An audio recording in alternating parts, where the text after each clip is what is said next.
es un trabajo de una empresa familiar de ingeniería. Yo soy ingeniero civil. Estoy reemplazando el día de hoy, miércoles, a mi compañera Mávila Huertas, y me doy con la sorpresa de que ha sido un día negro para las prisiones preventivas, empezando por la prisión preventiva que desde hace 3 semanas estaba ejecutándose contra Martín Vizcarra en el penal de Barbadillo. A pesar de algunas idas y vueltas, terminó cumpliendo su prisión preventiva de 5 meses en el penal de Barbadillo. Sin embargo, apeló y la tercera sala penal de la Corte Superior ordenó esta tarde la liberación de Martín Vizcarra. Aceptó la apelación de Martín Vizcarra, básicamente porque, como ustedes saben, en la prisión preventiva se tienen que cumplir varios presupuestos, entre ellos elementos de convicción para sentenciarlo eventualmente, lo cual se cumplía. Se consideró que habían elementos de convicción para considerar culpable a Martín Vizcarra por el caso Lomas de Hilo y el Hospital Regional de Moquegua, cohecho pasivo propio, pero también se tiene que evaluar el tema del arraigo laboral. Entonces se evaluó el tema del arraigo laboral y este tribunal de apelaciones dijo que sí se había acreditado el arraigo laboral, por lo tanto era injusto que Martín Vizcarra enfrente preso su proceso. Pero no solo es el único. En las próximas horas, Betsy Chávez, la ex primera ministra, ex ministra de Trabajo, ex ministra de Cultura, de apenas 36 años, hay gente que no recuerda su juventud, sería liberada, pero por razones diferentes. Quien le otorga la libertad es el Tribunal Constitucional. Ella presentó su defensa, presentó un recurso de habeas corpus que el Tribunal Constitucional ha aceptado y falló a su favor. Es decir, falló que la prisión preventiva, la extensión de la prisión preventiva se dio en un limbo en el cual la primera prisión preventiva ya había terminado. Estuvo 8 días injustamente presa, procesalmente, desde el punto de vista procesal, ilegalmente presa, ojo, por lo cual el Tribunal Constitucional ha dicho no, estos 8 días no forman parte del plazo para poder ampliar la prisión preventiva, por lo tanto se le otorgó una ampliación de prisión preventiva de manera irregular, por eso es que la ha liberado. Esto no significa que sea inocente, no significa que las condiciones que tiene por delante Betsy Chávez sean todo bien, no, todo lo contrario. Ella tiene una acusación constitucional en la subcomisión de acusaciones constitucionales del Congreso y vamos a ver qué medidas restrictivas, después de salir de este limbo, volvería a aplicar el Poder Judicial, a pedido del Ministerio Público, ciertamente. Pero lo cierto es que estos 2 personajes públicos serían liberados en las próximas horas, probablemente mañana en la mañana. Pero no es lo único, no es lo único que ha pasado. También el gobierno anunció finalmente que se va a llevar a cabo la construcción del penal del Frontón, que según las proyecciones albergará a 2.000 presos, líderes de bandas criminales del país. Han puesto las pilas. Santibáñez con Dina Boluarte han salido en conferencia de prensa diciendo que esto va sí o sí, a pesar de la oposición de los que saben, de los expertos, ¿no?, que indican que esto no va a costar 500 millones, sino más de 5.000 costaría, y que no es necesario abrir un penal en el Frontón porque hay demasiados problemas técnicos y de infraestructura. Demasiado costoso es mantener un penal ahí y que hay otras zonas, y que esto no solucionaría el problema de la inseguridad ciudadana, ni mucho menos el hacinamiento de los penales. También les vamos a contar la historia terrible de unas monjas carmelitas. Sí, unas monjas carmelitas, una historia terrible también les vamos a contar, que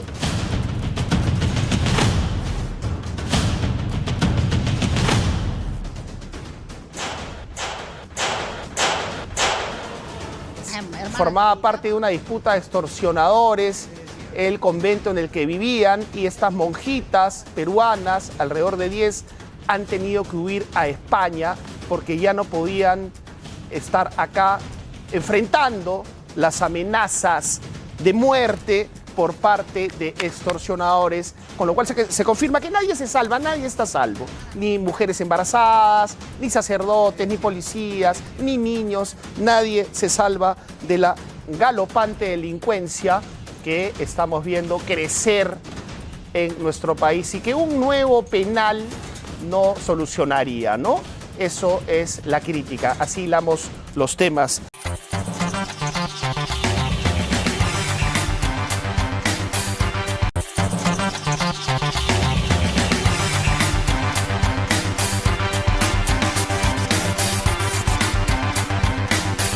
Bien, ya estamos de vuelta y estamos viendo en nuestra pantalla dividida en dos porque son dos prisiones preventivas que han sido derrotadas, ¿no?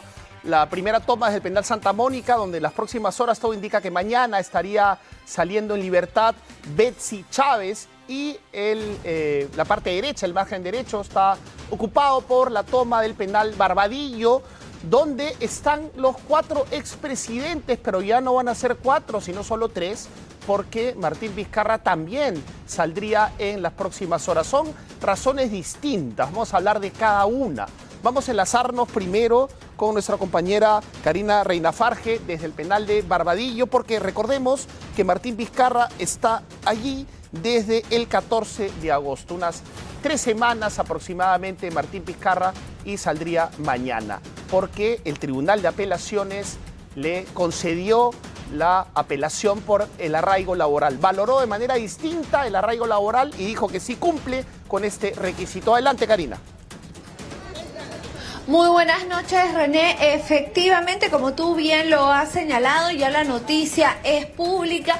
Ya incluso han llegado algunos militantes de Perú Primero aquí a los exteriores del penal de Barbadillo, ¿no? Porque la tercera sala penal nacional de la Corte Superior ordenó la inmediata liberación de Martín Vizcarra. Pero obviamente lo que nosotros sabemos es que si esto en cualquier caso, ya sea un expresidente de la República o un reo común, no, si esto se hace público después de las 5 de la tarde, se espera el día siguiente. ¿Por qué razón? Porque el personal del INPE, del Poder Judicial, no trabajan hasta las 5 o 6 de la tarde.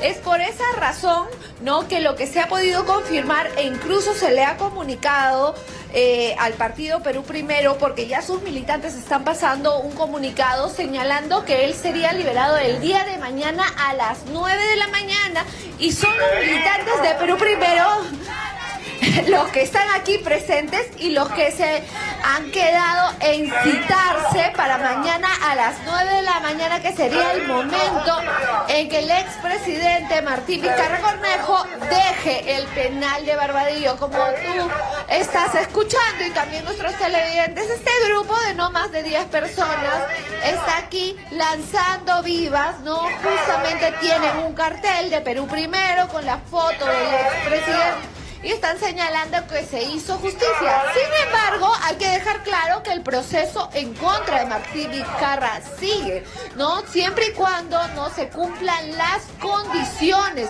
es lo que ha estipulado, ¿no?, en ese momento.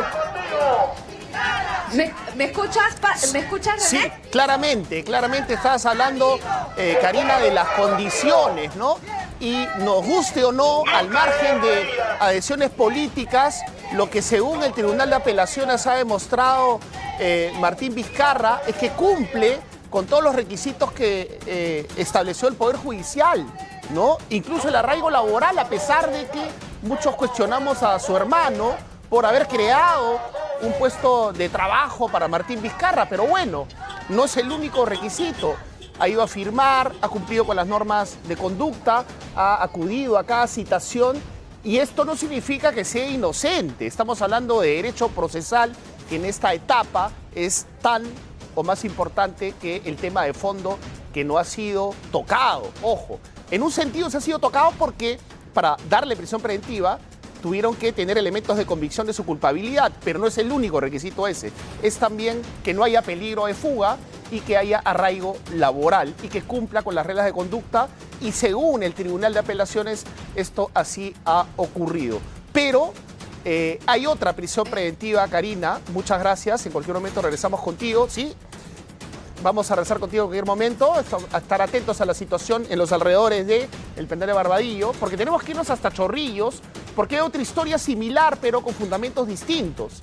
Betsy Chávez, sí, la para muchos golpista Betsy Chávez, en rigor procesal es investigada por el golpe que jurídicamente se califica como rebelión y también por enriquecimiento ilícito. Ella tiene una historia distinta que la conoce muy bien nuestra compañera Candy Quispe, quien está allí en los exteriores del penal de mujeres de Chorrillos. ¿Cómo estás, René? Muy buenas noches. Así es, hay mucha expectativa aquí en los exteriores del penal anexo de mujeres de Chorrillos, hasta donde vemos. Han llegado simpatizantes de la ex premier Betsy Chávez, quienes están a la espera de la liberación de la expresidenta del Consejo de Ministros. Estamos viendo que todas estas personas han llegado con carteles, banderolas, megáfonos. Ellos están desde muy temprano, desde horas de la tarde, luego de conocerse que el Tribunal Constitucional ordenó la excarcelación inmediata de la ex premier Betsy Chávez. Ahora, están a la expectativa, René, sin embargo, según fuentes del INPE, el día de hoy Betsy Chávez no saldría del penal. Recordemos que ella lleva aquí en el penal anexo de mujeres de Chorrillos ya desde hace más de 2 años. Sin embargo, hemos conversado con el congresista Roberto Sánchez, quien nos ha informado que es muy probable que el día de hoy Betsy Chávez no salga en libertad. Esto debido a que el Tribunal Constitucional antes del mediodía notificó a la Corte Suprema de Justicia del Poder Judicial la orden de excarcelación de Betsy Chávez. Sin embargo, el Poder Judicial tenía hasta las 5 de la tarde para poder notificar al INPE esta orden de liberación.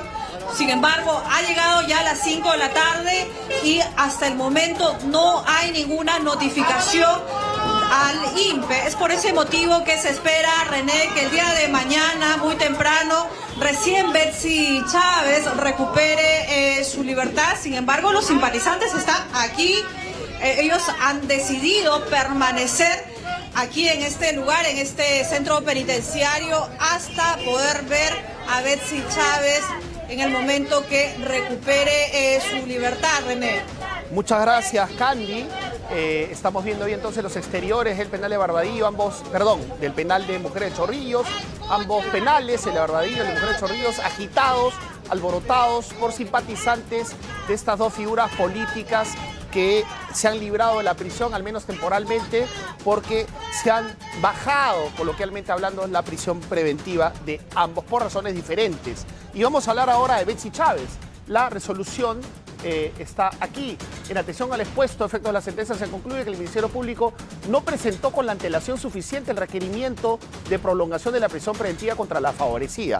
Y esto es clave. El Tribunal Constitucional vigilando, y esto está escrito, por favor, esto no es muy interpretable, aunque ustedes saben que hay abogados o jueces o fiscales que pueden interpretar lo mismo de una razón completamente distinta a sus colegas. Y esto es lo que ha sucedido aquí, a pesar de que la ley es bastante clara.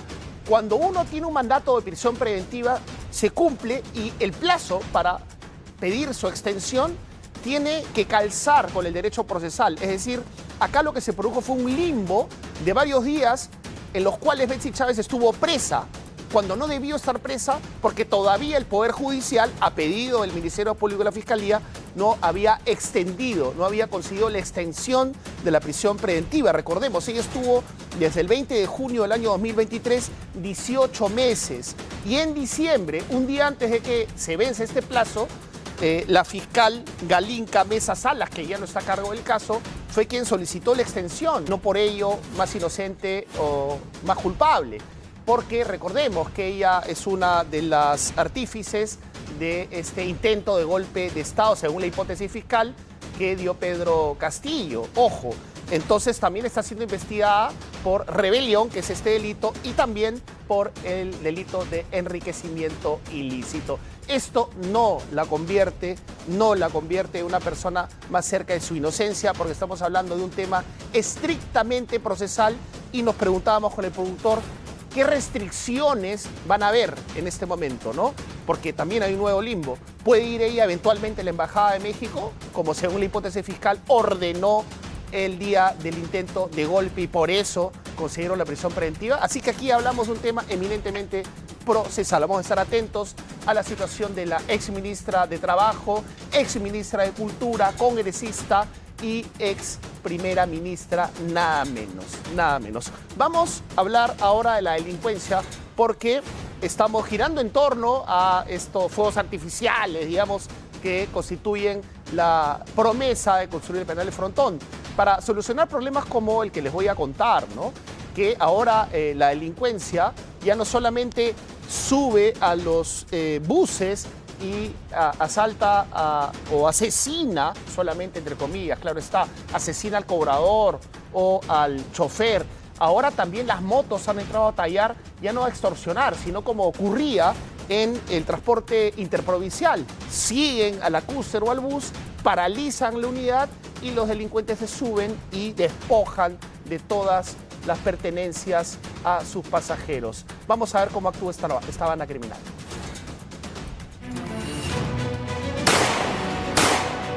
Una emboscada a balazos contra un bus en plena ruta. Pasajeros y chofer quedaron rodeados, sometidos por 4 delincuentes armados que no le dieron escapatoria. Eran las 10 de la noche en la urbanización El Rosedal en San Martín de Porres, cuando un bus de la empresa Translixac cubría su última ruta y de repente fue bloqueado por delincuentes. 2 criminales subieron armados directo al conductor y a los pasajeros, despojándoles de sus pertenencias en solo segundos. Los sujetos huyeron a toda velocidad aprovechando el silencio y sobre todo la ausencia total de autoridades en la zona. No, a mis compañeros lo asaltaron, a mí no. ¿Cómo están ahorita? Estamos ahí más o menos. ¿Robaron pertenencias a los pasajeros? Sí, pasajeros y choferes. Lo peor de todo es que esta no sería la primera vez. Esta misma línea de buses ya habría sido blanco de un ataque aún más sangriento. Anteriormente, sicarios asesinaron a un chofer en pleno recorrido. Frente a los pasajeros, un crimen que, según los transportistas, fue una amenaza directa de extorsionadores por negarse a pagar las cuotas de sangre. El mensaje es claro. Los criminales muestran que pueden robar, amedrentar y matar cuando quieran y donde quieran, mientras el terror se adueña de los transportistas. San Martín de Porres vive bajo el ojo del crimen organizado, una zona donde los buses son blanco de extorsiones y cada ruta puede terminar en una emboscada mortal. Bueno, vemos que ya todos los espacios están siendo tomados por la delincuencia. Y reitero, no importa que seas una mujer embarazada, no importa que estés con tus hijos, si están metidos en malas cosas, los sicarios te asaltan, te matan, te asesinan, si no, te asaltan delante de tus hijos, los niños levantan las manos. Es una situación terrible, terrible. Y hablando de esta crisis de inseguridad ciudadana, tenemos que contarles que la empresa El Chino, una de las más afectadas por este tema de las extorsiones al transporte público, ha sido nuevamente atentada. Así es. Extorsionadores lanzaron un explosivo a una de sus unidades que salía de su paradero inicial en Puente Piedra. Y el explosivo destruyó gran parte de la carrocería, dejando daños en los asientos y en las lunas del bus. Felizmente no hubo heridos, pues el bus no llevaba ningún pasajero. Sin embargo, la amenaza de cobrar un cupo de 50.000 soles aún está latente, vigente. El Chino paga pato a cada rato, ¿no?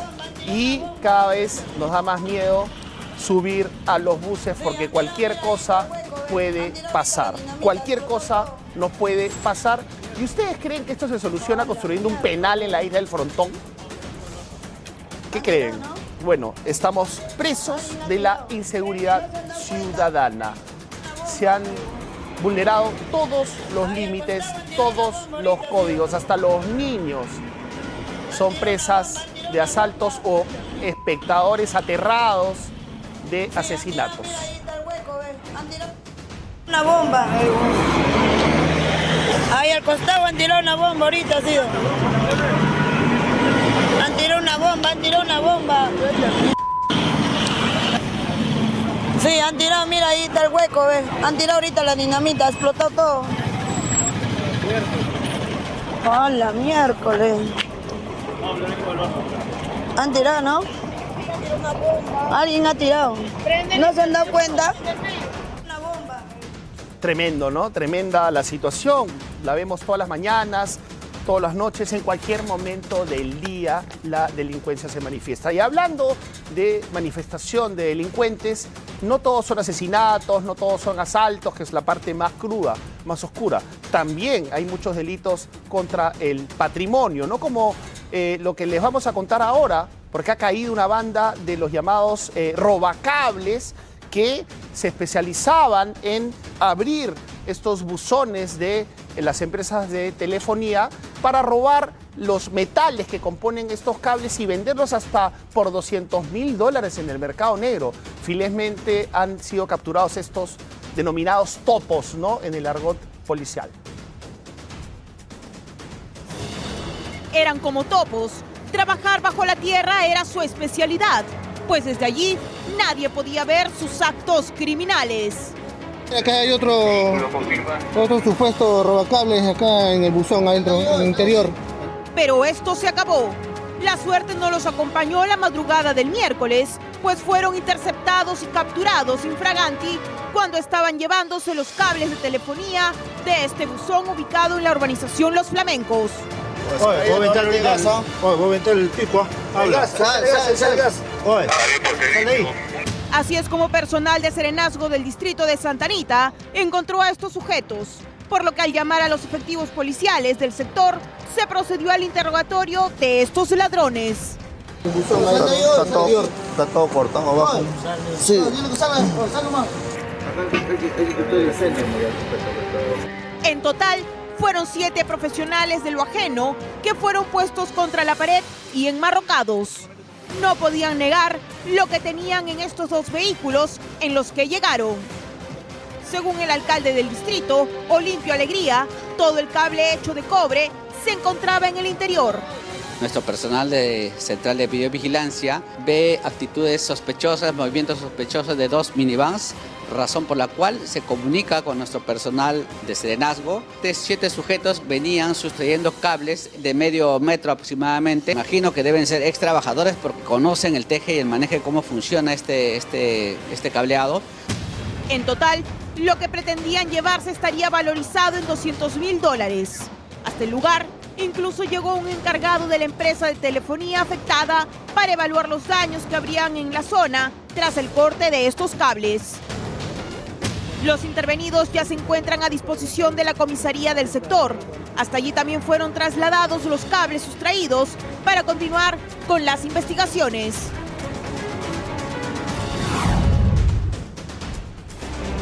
Emboscada criminal 3.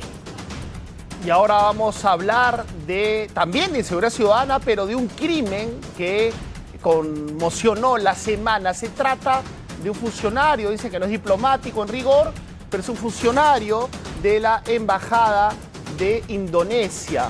Dicen que este señor que fue asesinado a inicios de la semana, el lunes, tenía cercanía con una mujer que laboraba en Rizo, probablemente dedicada a la prostitución, y que tal vez habría sido pareja de algún líder de mafia. Según las primeras indagaciones sobre el asesinato de este funcionario de la Embajada de Indonesia en el Perú, Cetro Leonardo Purba, en el distrito de Lince, recordemos, el hecho tendría relación con una mujer, repito, que labora en la zona de Rizo.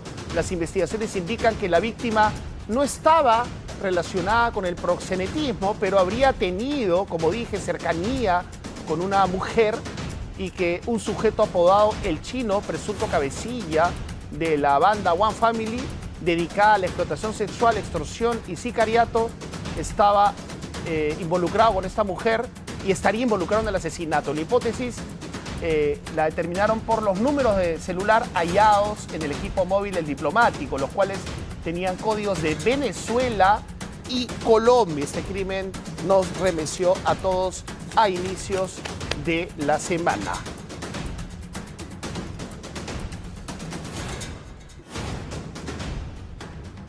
Y ahora Jessica Lara nos trae un informe bastante interesante sobre la promesa del penal El Frontón.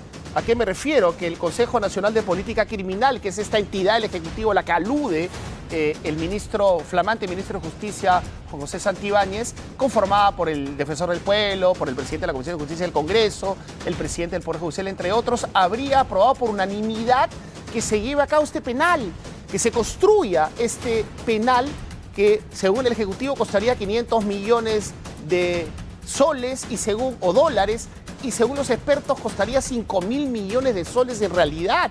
Y esto, según los expertos también, como José Luis Pérez Guadalupe, exministro del Interior y jefe del INPE, o el Wilfredo Pedraza, entre otros, o el congresista Cabero, por ejemplo, esto no solucionaría en modo alguno el tema de la inseguridad ciudadana y tampoco la sobrepoblación de 136% que tienen todos los penales peruanos. ¿Sabía usted, por ejemplo, que hay como 100.000 personas presas en nuestro país? Vamos a ver el informe de Jessica Lara. El penal más temido de Latinoamérica es sin duda el CECOT en El Salvador, un monstruo de concreto y acero construido por Nayib Bukele para encerrar a los líderes de las pandillas más violentas. Su costo, 170 millones de dólares. Y el gobierno peruano hoy quiere tener su propia versión, cueste lo que cueste. Pero esto no es imitar a Bukele. Esto es una farsa, una farsa. Este proyecto habría iniciado con cifras infladas y varias contradicciones. La primera, la cantidad de reos que serán trasladados a este nuevo penal. Vamos a albergar aproximadamente 2.000 internos, ministro de Justicia, 2.000 internos. Pero no sería ni uno ni otro, porque un informe del INPE del 2023 revela otra verdad. El frontón solo podría albergar a 108 reos. Esto coincide con la cifra de 170 presos por terrorismo que albergó este penal hasta 1986, antes de la masacre del frontón. Es un penal carísimo para construirlo, carísimo para mantenerlo, y además diría yo que nos están mintiendo porque dice en 8 a 10 meses ya va a estar listo. No. Hay una siguiente frasecita que dice después de que se haya habilitado el terreno para construir. El Ejecutivo promete levantarlo con inversión privada de más de 500 millones de soles y asegura que será autosostenible, dividido en 3 zonas: administrativa, de internos y de servicios, con planta desalinizadora, tratamiento de residuos y energía propia. El Ministerio de Defensa incluso enviará un batallón de ingeniería para aplanar la isla y colocar módulos prefabricados, pero detrás del discurso el costo real sería otro. Para poder hacerlo funcionar, todo se tiene que hacer en barco. El agua hay que llevarla todos los días al penal. No hay agua en el frontón ahora, no hay luz en el frontón. Es ese engaño permanente que nos hacen. A esto se suma la oposición de los vecinos y el alcalde de La Punta. Le vuelvo a pedir a la presidenta, por favor, que recapacite. Esto nos va a afectar totalmente. El distrito vive del turismo, vive del desarrollo económico. Una cárcel en el frontón, según la historia que tenemos del frontón, no era una prisión, una cárcel segura. Los presos escapaban y terminaban acá en La Punta, porque está a menos de 4 kilómetros. ¿Y qué van a venir acá? A extorsionar a nuestra gente que vive de la pesca para que preste su embarcación, para que uno de ellos se pueda fugar. Es exponer a nuestra gente. Y la misma presidenta le gusta venir al distrito de La Punta. ¿Cuántos años le ha dedicado a la pesca? 12 años. ¿Su sustento de usted? Así es. ¿Y las ganancias cómo es? ¿Poco? No, cuando hay bien se guarda y cuando no hay... ¿Sí van a tener ustedes ahí un impacto en su economía? Sí, claro, que sí, porque aquí la gente de La Punta no quiere, ¿cómo se llama? El frontón. Mientras tanto, en tierra firme, 5 megapenales siguen paralizados. El de Ica, por ejemplo, pese a que se invirtieron 380 millones de soles del Tesoro Público, lleva años abandonado por problemas contractuales y debió haber sido entregado en el 2020 para albergar a 3.200 internos. culminar este penal demandaría ahora más de 700 millones de soles adicionales. Otros 4 penales de Pucallpa, Chincha, Arequipa e Iquitos permanecen también como elefantes blancos, lejos, que serían una verdadera solución al hacinamiento penitenciario. Bueno, lo hemos escuchado. Hemos escuchado a algunos expertos, algunos dirán que son caviares o que no quieren el progreso del país, qué sé yo, pero no son los únicos, ¿ah? Hay expertos de distintas tendencias o incluso congresistas de distintas tendencias que cuestionan esta medida que está empujando el Ejecutivo, según los más críticos, para dejar de poner los reflectores en la situación jurídica del ministro Juan José Santibáñez, quien luego de ser censurado del cargo del Ministerio del Interior, lo nombraron ministro de Justicia, y con esto está, digamos, logrando su objetivo, que es dejar de hablar de su nombramiento para hablar del frontón.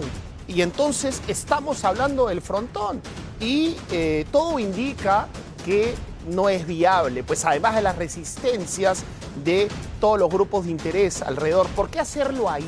¿Por qué hacerlo ahí? Pero antes de seguir con las reflexiones, vamos a ver toda esta energía que hay por llevarlo a cabo, por lo menos en apariencia, por parte del Ejecutivo, porque el día de hoy habló Juan José Santibáñez al respecto nuevamente. El día de hoy, gracias a una decisión histórica y política que usted ha tomado, señora Presidenta, la política penitenciaria del país iniciará una gran transformación.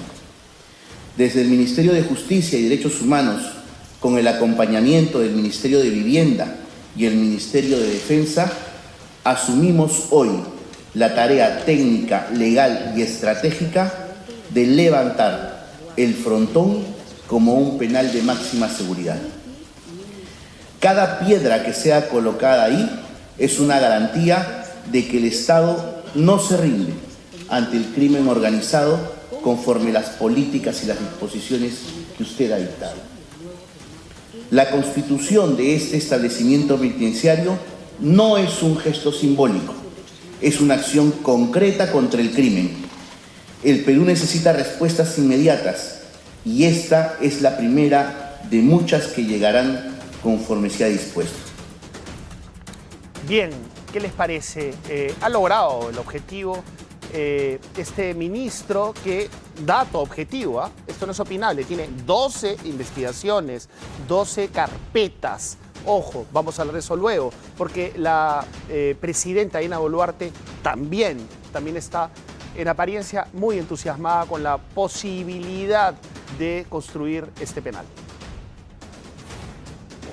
El renovado penal del Frontón albergará a 2.000 internos bajo un régimen especial y un régimen cerrado especial.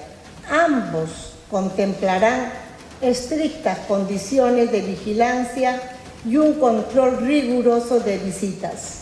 Todo ello bajo criterios técnicos y jurídicos previamente definidos. Y vamos a enviar a este penal de la isla San Lorenzo a los que hayan delinquido y están calificados como presos de alta peligrosidad. Ahí estarán cumpliendo la condena que el sistema judicial peruano les haya dado en sus sentencias. ¿Por qué allí? Es la gran pregunta. ¿Por qué allí? La presidenta y el ministro dicen que hay sustento técnico, pero hemos escuchado que en realidad no hay sustento técnico. Incluso algunos exmarinos se están quejando de esta posibilidad porque dicen que cuando haya problemas, claro, van a llamar a la Marina, ¿no? Falta esto, la Marina, falta lo otro, la Marina. Y a pesar de la planta de desalinización, va a ser carísimo mantener con agua permanente, con luz permanente, con alimentación permanente, este penal, que tampoco es que esté tan lejos de la ciudad, ¿no? Este penal fue construido en el año 1917 y tuvo una duración de aproximadamente 60 años, ¿no? 59 en realidad, porque en 1986, tras este motín por parte de presos de Sendero Luminoso, porque los terroristas también estuvieron presos en el Frontón, se cerró por todos los problemas que hubo ahí con los derechos humanos, etcétera. Pero el punto está en que, ¿por qué no construir este penal en otro lado? ¿Por qué no en otro lado? Siempre se recurre al Frontón cuando hay otros problemas bajo la mesa, ciertamente. Bien, vamos ahora a hablar de otro tema que también nos perturba, ¿no? Ustedes saben que ya se viene la campaña y el día de ayer estuvo el jefe de la OMPE, Piero Corbeto, en el Congreso, mostrando la cédula que tengo aquí en mi poder. Observen. Esta es para una foto, ¿no? Para una foto de Instagram, así en las redes sociales, con la cédula. Pero no, es una foto periodística, porque esta es la insólita cédula de votación que no tiene parangón en Latinoamérica, ni siquiera en la historia del Perú, por la cantidad de candidatos y de partidos políticos que se presentan. Más de 40, aquí los tienen, esto es una simulación, no son los partidos que de verdad van a participar, son dibujitos, son algunas simulaciones así lúdicas y mide 40 centímetros de largo por 42 centímetros de ancho y miren todas las filas, observen, acá tenemos una fila, 2 filas, 3 filas, 4 filas, 5 filas. La primera fila es para elegir a los presidentes y vicepresidentes, aquí están. La segunda fila es para senadores. Ojo, recuerden que la bicameralidad también está en vigencia ya en las siguientes elecciones. Entonces tenemos senadores, ojo, a nivel nacional y a nivel regional. 2 filas para los senadores, una fila a nivel regional para los diputados y también una fila para el Parlamento andino. Ustedes se preguntarán, ¿por qué tan grande? Bueno, para empezar, por la bicameralidad, que es algo interesante, ojo, pero también por la cantidad de partidos políticos que se están presentando, y esto pasa, según el análisis que he podido hacer, básicamente no por los requisitos, ¿no?, que son relativamente fáciles de sortear para adquirir un partido, sino porque el Congreso derogó las elecciones primarias que habrían podido filtrar la cantidad de partidos políticos que se estarían presentando en las elecciones. Y yo me pregunto, estamos todos, estoy hablando de todo el país, de la sierra, los rincones más inhóspitos, más postergados, más olvidados. Todos los peruanos y peruanas estamos preparados para enfrentarnos, porque esa es la palabra, enfrentarnos a una cédula de votación de estas dimensiones. Vamos a ver un reportaje al respecto. Es la cédula de sufragio más grande en la historia del Perú. Mide 44 centímetros de largo y 42 de ancho y consta de 5 columnas en una misma hoja. En esta gigantesca cartilla escogeremos el 12 de abril de 2026 a presidentes y vicepresidentes, senadores a nivel nacional y regional, diputados a nivel regional y representantes del Parlamento andino. Son más de 10.200 candidatos a estos distintos cargos, entre quienes tendremos que elegir en poco más de 7 meses. ¿Cuánto tiempo cree que le tome a usted votar en esta cédula de votación de 44 por 42 centímetros y que incluye 5 columnas? Unos 15 minutos, por ahí, ¿no? Porque es bien engorroso esto. 10 minutos. 20 minutos. ¿Por qué 20 minutos? ¿Por qué tanto? Porque tengo que pensarlo,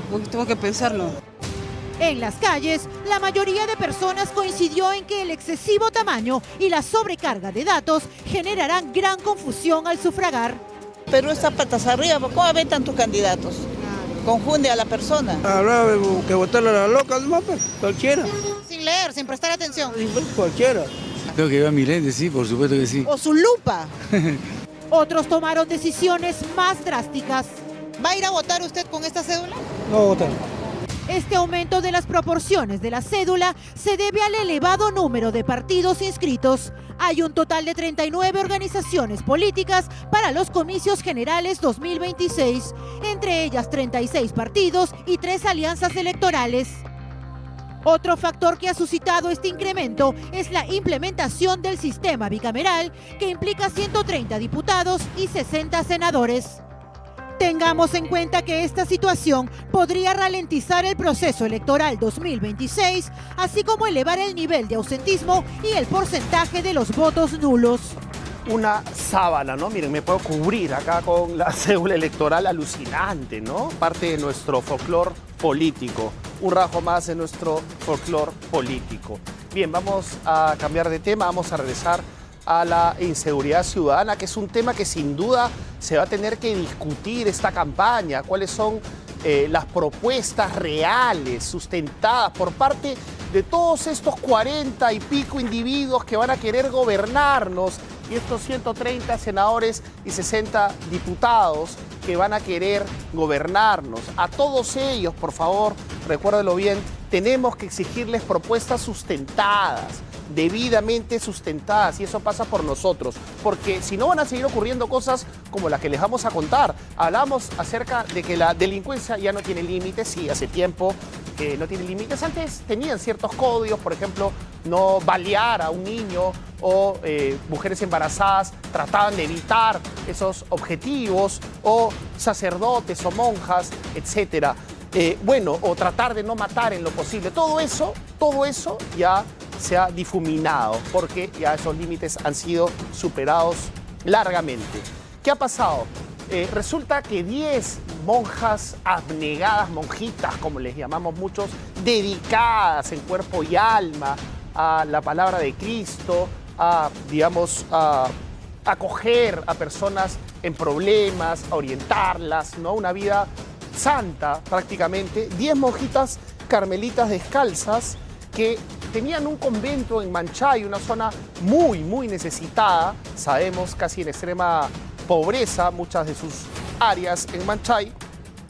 Se asentaron ahí desde el 2012, tenían 14 años, pero han tenido que huir despavoridas. ¿Por qué? Porque las amenazaron con quemarlas vivas. ¿Pueden creer? A las hermanas, a las monjitas, tuvieron que huir a España, tuvieron que irse a España despavoridas, pidiendo ayuda urgente para que no las quemen vivas. Vamos a ver el reportaje. Ave María Purísima, somos las Madres Carmelitas del Monasterio de San José y Santa Teresa, Manchay. Nuestro trabajo en Perú se hizo imposible. Las monjitas decían, no, por favor, no me quemes, así decían. Todo eso se veía amenazado allí.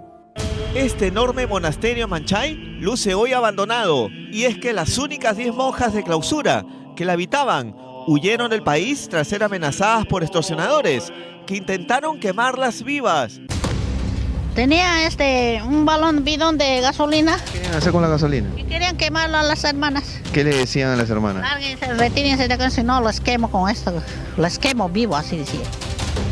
Ana Saya es la vecina de la comunidad 24 de junio en Manchay, que fue testigo de esta brutal amenaza de traficantes de terrenos que querían hacerse de este espacio al lado del monasterio por la fuerza. Esos venezolanos han entrado por esta puerta. Atrás quedó la paz que se vivía en esta zona de Manchay, cuando el recién inaugurado convento de clausura San José y Santa Teresa de Jesús era presentado a la comunidad por todo lo alto en el 2012. En medio de un ambiente de fiesta, el cardenal Juan Luis Cipriani bendijo el nuevo monasterio San José y Santa Teresa de Jesús en Manchay, lugar donde vivirán las religiosas carmelitas descalzas, cuyo carisma es la oración y contemplación. Los problemas para las religiosas empezaron hace 4 años, de acuerdo al dirigente vecinal Vicente Madera, cuando invasores se apropiaron de una parte del terreno que serviría para las monjas para criar animales. Hoy ese espacio luce dividido, como se aprecia en esta imagen. Las hermanas estaban pidiendo ayuda, y de los cuales se acercó a mi señora y qué está pasando acá, y dijeron que ese terreno les pertenecía a otra persona, pero no dieron nombre ni nada. Y estaba buen tiempo como guardián nomás ahí, y al final tampoco ya no está. Pero sí nos dijeron, ¿no?, que están amenazadas. Claro, me imagino con toda la vida, pues será, ¿no? Porque tanto así de asustarse así. ¿Les pidieron cupos? Sí, parece. Las 10 monjas llegaron a España el 12 de agosto pasado, tras pedir refugio y fueron acogidas en la provincia de Castellón. La prensa de ese país hizo eco de la huida. Ahora viven en un monasterio allá. La madre, María Cándida de la Eucaristía, contó en España la odisea que vivió en Manchay. Nuestro convento tenía un terreno destinado a una obra social que debía ayudarnos a mantenernos. Como carmelitas de clausura vivimos del trabajo de nuestras manos, pero poco a poco se hizo imposible la situación. Llegó un momento en que ya no se garantizaban las condiciones necesarias para vivir nuestro carisma de clausura. El Carmelo es silencio, oración y vida en comunidad, y todo eso se veía amenazado allí. En Manchay, en la comunidad 24 de junio, donde está el monasterio, los vecinos dan cuenta de una oleada de inseguridad que mantiene en vilo a la localidad. Todo el rato matan gente por abajo, por Achaca, por motocross, acá en el paradero. Acá no vienen ni serenazgo ni policía. Ha cambiado la tranquilidad que teníamos antes, que ha habido balacera. En Manchay, los pobladores viven acechados por el sicariato, las extorsiones y el tráfico de terrenos. Entre el 2023 y el 2024 hay un promedio de 40 asesinatos por encargo. Según cifras del municipio de Pachacamac, hasta en la comisaría de Manchay admiten el auge de la delincuencia. Buenas, acá un tiroteo acá, que llamen a la ambulancia y a la policía de Manchay. En todos lugares, y ahora en todos lugares están extorsiones. Una localidad atrapada en la ola criminal, de la que no se escapa ni la iglesia. No se escapa ni la iglesia, pues no se escapa nadie. Y estamos viendo cómo zonas como Manchay, que es Lima Este, Lima Norte, San Martín de Porres, Comas, Independencia, están pasándola muy mal. San Juan del Urigancho, ni qué decir, y en el sur, Villa María del Triunfo, Villa El Salvador, San Juan de Miraflores. Básicamente esas zonas de la Nueva Lima son las más afectadas por la delincuencia. Nadie se salva. Vamos ahora a La Victoria.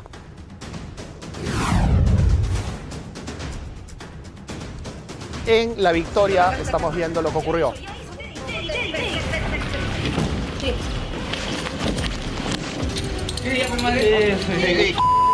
Ya, pues sí, no es malo.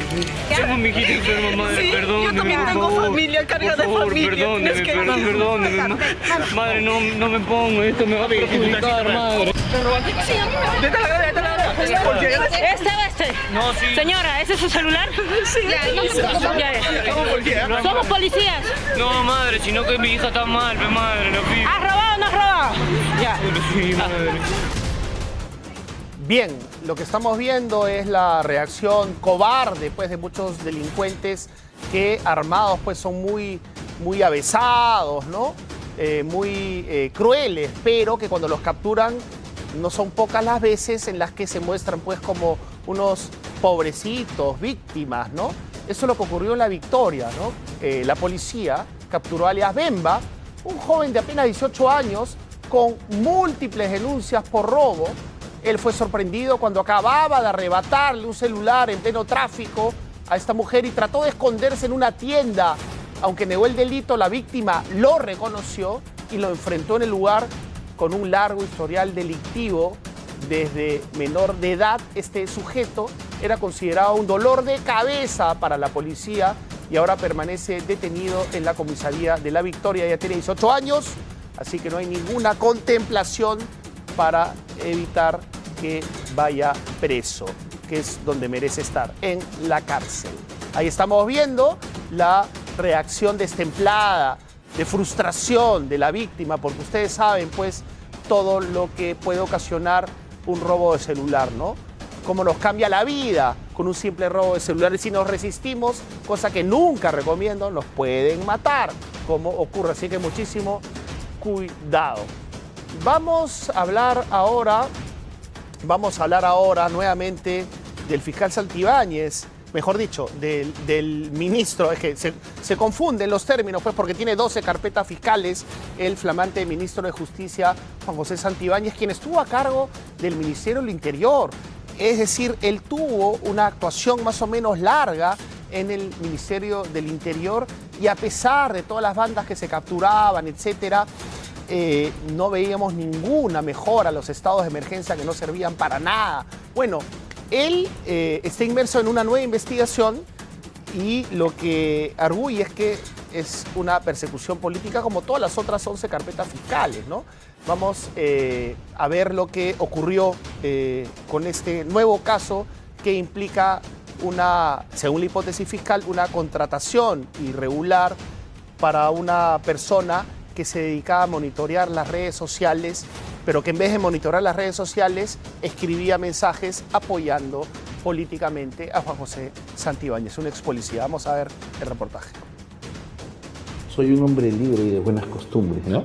Son los requisitos indispensables para acceder a la francmasonería y Juan José Santibáñez ha admitido que sigue el camino de la logia. La masonería busca tener hombres libres y de buenas costumbres que lo que hagan sea promulgar principios y valores para una mejor sociedad. Y tal parece que no solo tiene en común el fajín con Eduardo Arana, sino también otras indumentarias. Por eso podría entenderse la participación del presidente del Consejo de Ministros hace unos días, cuando a Santibáñez se le transfirió el cargo en el Ministerio de Justicia. El jefe del gabinete también es masón y no cualquiera, tiene el grado 33, el más alto. Incluso hace un par de meses se reveló que varios de sus allegados en esa organización se habrían beneficiado y accedido al aparato estatal. Soy un hombre libre y de buenas costumbres y eso es una de las cuestiones que creo que me unen al señor Premier. Nosotros sí somos amigos. Yo creo que se ha tejido alrededor una fábula en decir que existen peleas por cotas de poder, eso en lo absoluto. Pero esa libertad y buenas costumbres no siempre salen a relucir, así se refería el ministro de Justicia sobre la fiscal de la Nación. Porque es penoso que una fiscal, siendo aún, o más aún, la fiscal de la Nación, muestre una carencia de conocimiento jurídico, una carencia de fortaleza intelectual para poder decir que acusa a una persona a pesar de no tener evidencias. Santibáñez arremetía contra Delia Espinosa luego que ella le denunciara constitucionalmente ante el Congreso por presunta negociación incompatible o aprovechamiento indebido del cargo. Esto por la supuesta contratación irregular de un allegado como analista de redes sociales. Según el documento, Luis Pineda tuvo 2 órdenes de servicios por 10.800 soles cada uno cuando Santibáñez era titular del Interior. Su labor, sin embargo, habría sido realzar la imagen pública del ministro. Yo tengo que lamentar la pobreza jurídica y en este caso la poca fundamentación de la referida denuncia. La denuncia llegaba al Parlamento un día después de que Santibáñez dijera esto. Para mí parte del Ministerio Público conforman una organización criminal. La denuncia constitucional se suma a la docena de investigaciones que tiene la Fiscalía por diversos motivos y abona en lo político a quienes buscan sacarlo del cargo. Estamos promoviendo una censura por los puntos. Primero, es de que no permitir que un ministro censurado vuelva a un gabinete nuevamente, ¿no? El Parlamento ya censuró a Santibáñez como titular del Interior. Sin embargo, Dina Boluarte le hizo volver al gabinete en el despacho de justicia. No hay impedimento legal para ello. Solo existe sobre ese tema un proyecto de ley en el legislativo que está en debate desde hace un par de años. En los pasillos del Congreso corren firmas para presentar una moción de censura. Santibáñez es motivo de un eventual enfrentamiento entre gobierno y parlamento, pero el ministro no deja de abrirse frentes. En una entrevista criticó a Carlos Álvarez, con quien dijo no iría ni a la esquina, respondiendo a compartir plancha presidencial, pero también con ironía. Toda persona que piense ser candidato presidencial debe tener cierto grado de honestidad, de quererse a uno mismo y salir del closet. O sea, salir del closet con sus ideas. El cómico aspirante a postular a la presidencia no se quedó atrás. Yo tampoco iría ni a la esquina con él. Y creo que los 34 millones de peruanos que fueron ensangrentados con su desastrosa gestión como ministro del Interior tampoco saldrían con él. Otros son los que deberían salir del closet de las acusaciones fiscales. Ese closet debe estar bien lleno de cosas. Son 13 carpetas fiscales las que enfrenta. ¿Qué tal cuajo el del ministro? Ese closet debe estar bien cargado. Es el closet de la corrupción. Parte de la libertad y las buenas costumbres que pregona uno de los incondicionales de Dina Boluarte. La liberación de un exmarino acusado injustamente de haber asesinado a una persona que no era más que un delincuente que estaba atacando a una mujer. Ojo, salió en libertad. Volvemos. Carlos Mota es un exmarino valeroso porque quiso defender a una chica que estaba siendo agredida, asaltada, y le disparó a uno de estos criminales y lo detuvieron el día sábado. Esto ocurrió en San Martín de Porres y hoy día estuvieron a punto de clavarle una prisión preventiva de varios meses. Felizmente esto no prosperó. Hicimos el tema en matinal, denunciamos su situación y felizmente las autoridades actuaron con sensatez. Siendo las 8:45, terminó Ocurre Ahora. Muchísimas gracias por su sintonía.